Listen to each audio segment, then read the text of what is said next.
bạn ấy khá điประเภท transistor ដែលគេហៅថា UCD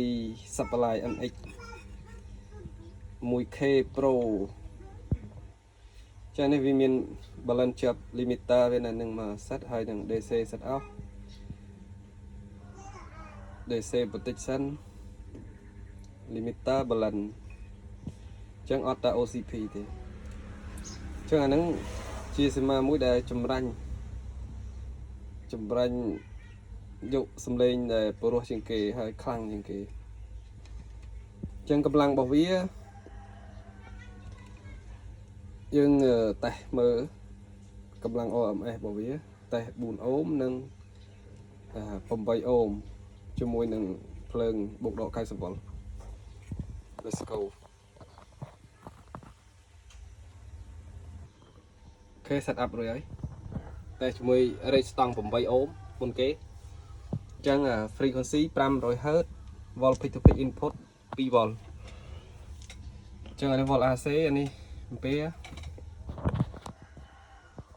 Let's go អូខេនេះមើលច្បាស់1 2 3 Let's go 8អូម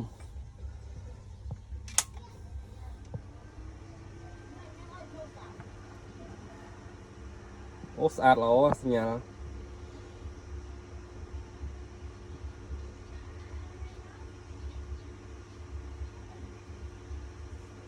អញ្ចឹងមកចាល់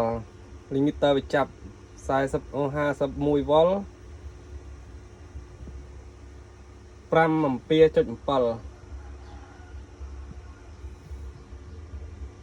្ចឹងអាភ្លើងក្រហមនេះ limiter វាចាប់អត់ឲ្យដល់ clip ទេអញ្ចឹងម្ដងទៀត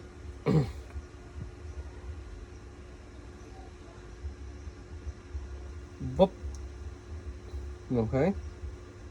50 វ៉ុល 5.6 អាំពែអញ្ចឹងអានេះ8អូមយើងអាចគុណរវ៉ាត់អូមអេសវាបាន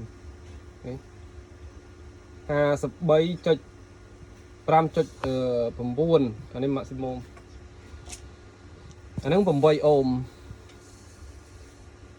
អញ្ចឹងមកចាល់ម្ដងទៀតអានឹងភ្លើង90 វ៉ុលតេស្តបានប៉ុណ្ណឹងបើភ្លើងទាបជាងហ្នឹងតេស្តបានដល់ប៉ុណ្ណឹងទេមកចាល់ 52.9 វ៉ុលគុណនឹង 5.9 អាំពែអានេះ8អូមបាត់អូមអីអញ្ចឹងតេស្ត4អូមម្ដងអូខេបន្តមកទៀតខ្ញុំតេស្តជាមួយនឹង rate ស្តង់6អូមអញ្ចឹងចាំគុណបាត់តាមក្រោយអូខេប៉ុណ្ណេះមើល vol មើលអាំពែច្បាស់ Let's go អត់ដំណើរការអត់បានចុចអានេះ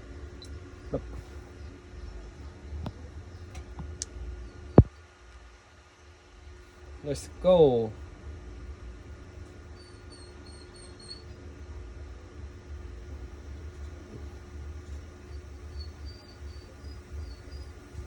52 12 អាំពែ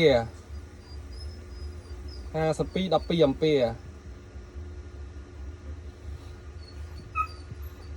បាន52 វ៉ុល 12 អាំពែក្តៅអត់ក្តៅចាអានោះ4អូមលត់រេស្តង់រឹងម្ដងទៀត Let's go អញ្ចឹងអានេះភ្លើង limiter វាចាប់ឡើងធ្វើការ53 12 អាំពែ .1 4 អាំពែ 800 em xem 52.12 អាំពែជាវ៉ាត់បោះជាវ៉ាត់អូមអេអូខេបាយបាយអរគុណអេមចឹងអាហ្នឹងផ្សាយទៅខាងបាត់ដំបងមួយអរគុណដល់